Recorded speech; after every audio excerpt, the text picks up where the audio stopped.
Well, Ian, it's that time of the week again. It's Codgertations time, and by George, it's hot out there. The summer's with us.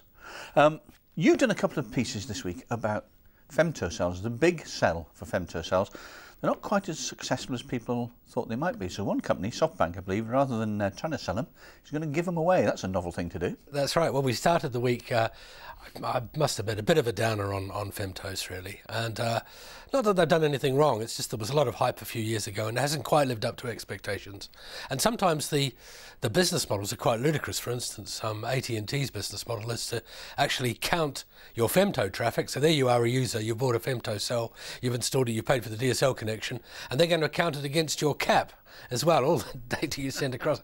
So there's kind of some funny ways about deploying them and so on that I think made it clear that femtos, as they stood and at the pricing they had, weren't really going to hack it in the market, especially with Wi-Fi becoming more and more finessed, might we say, with smartphones and so on. So what's SoftBank's response with this? Moves like SoftBank might be the glimmer at the end of the tunnel, really, because what they've decided after years of trials, of commercial trials, is that they'll give them away, which, you know, sort of solves the problem. It does, makes it easy, doesn't it? And not only give the femtocells away, but they're apparently giving away the DSL service as well.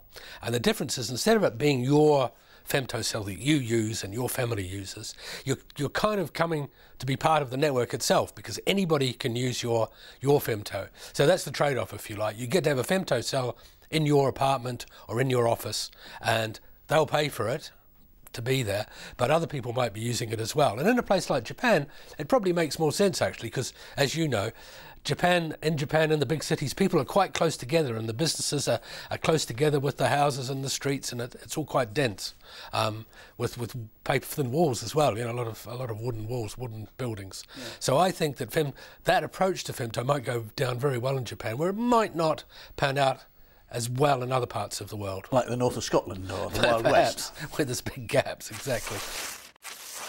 So an old friend of yours, Martyn, has reared its ugly head again. I understand Phorm's popped up on your radar again. Phorm has. He's one of my favourites. That nice Mr. Kent Ertegrill.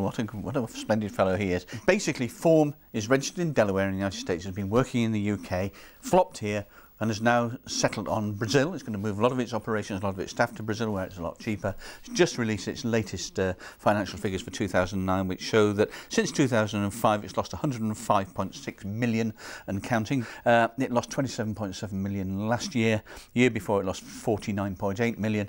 It's a cash hole. They're still saying that, oh, we've got this ISP in Brazil, oi.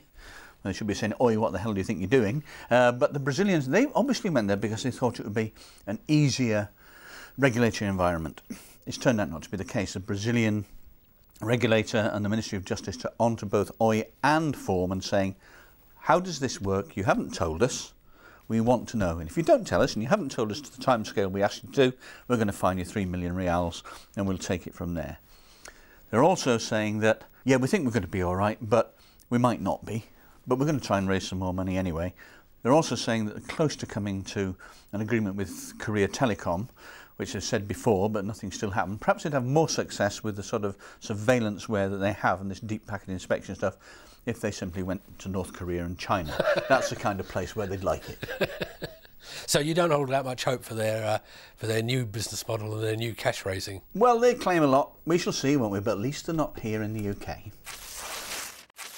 Well, now, Ian, I've heard of the G-Spot. Who hasn't? But you're going to talk about M-Spots. What on earth are they? M-Spot. Well, it's a weird name, isn't it? M-Spot is what everybody's talking about. It's a new music service in the US. What they've announced is that they're putting it onto Android, so it's a sort of multi-device music service.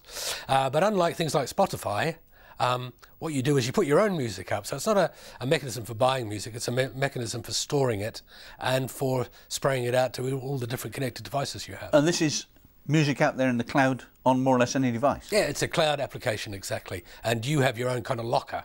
You put all of your music files into the locker, and then whichever device you happen to be on, you can access any of your music from that device. So it's quite a neat idea. It's a pretty obvious idea. It's quite a neat idea, but it seems to be getting a lot of traction, and they've kind of finessed it properly. You know, you can do all the normal things like you have playlists and, you know, all of that kind of peripheral activity around your store of music, which is we've seen on Spotify and so on. Because Spotify was the flavour of the month a couple of months ago, and it's just not making it, is it? Well, the problem, as we pointed out at the time, was that the the kind of royalty structure that we've got, which is sort of entrenched in the world and is legally nailed down, makes it very difficult for them to make money out of Spotify. And what they wanted to do was have a kind of freemium model. Clearly, the freemium model is not working as well as they wanted. They're having to do more plays for free than they're getting people to do subscriptions, or they're getting advertising. So they've sort of closed it down for new free subscriptions and so on, which is a sure sign that they haven't quite got the model right yet, and they're not actually got their head above water. So Spotify's in trouble, yeah. Think they'll last? I think they won't last the way they've got it. They'll have to radically re-engineer it to make it last, unless the music industry comes up with a different way of getting funds. So Google time again, Martyn. Google, one of your favourite topics. I understand that they might be bowing out of China for good now. Well, we're recording this on the day that Google's licence was up. They've been on tenterhooks all day. Obviously, it's 6 o'clock in the evening here in the UK at the moment.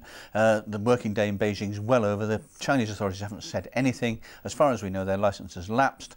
The Chinese authorities don't like the way Google have been handling things. They wanted self-censorship within the .cn domain. They didn't have that, so Google redirected traffic back to Hong Kong. So the people in China who get some sort of uncensored content, not a lot because the Great Firewall of China is still there, and not everything by any means goes over it, but they've also came up with a new idea latterly, very belatedly, to say what we will do is we will direct people to this, what they call a holding page or a landing page, and you have to make a determination as an individual user that you're going to click on it, and then they say that absolves Google from doing anything. Google is big, but it's not as big as the Chinese Communist Party. They claim to be organising the world's data and the world's content. Obviously, they can't do that. They can't claim that if they haven't got China there. They're in between a rock and a hard place. They're trying to pretend there's something that they're not. They're trying to make political capital out of it as well, and trying to again come over as the good guy. But they're being seen in many parts of the world as trimming the sails according to which way the wind's blowing, and the wind's blowing against them at the moment, and we don't know what's going to happen. The chances are, as we're talking now, that by the weekend Google could be dark in China. We simply don't know. And the Chinese, true to form, the authorities, are just keeping stum and watching Google twist in the wind. So you're sure you're being fair to Google, though? I mean, I notice a tone that creeps into your voice when you're talking about them, and I'm not sure that I don't admire their stand in a way, because, you know, they have at least, they might be trimming their sails slightly, but at least they've made a stand, albeit it's a pretty wobbly one. Well, yeah, that's the point. If they'd made a stand and a principled stand in the first place, they would have been out of China some time ago, and everybody would have said, well done standing up to these, you know, these people, it should be done. But they didn't do that. What they've done, they're trying to have their cake and eat it, and it's, to me, and to many other people, although there are lots of people who think the same way as that you do, that they are making a principled stand. I think it's a principled stand based upon commercial interests, and they're pretending that it's not. Right. And speaking of principled stands, I think I can hear, you know, that dread sound. It is, it's the hobnail boots of Matron. It's, well, we're beginning overexcited today, so it's time for our soporifics. Oh, that was a bit By George, that was quick.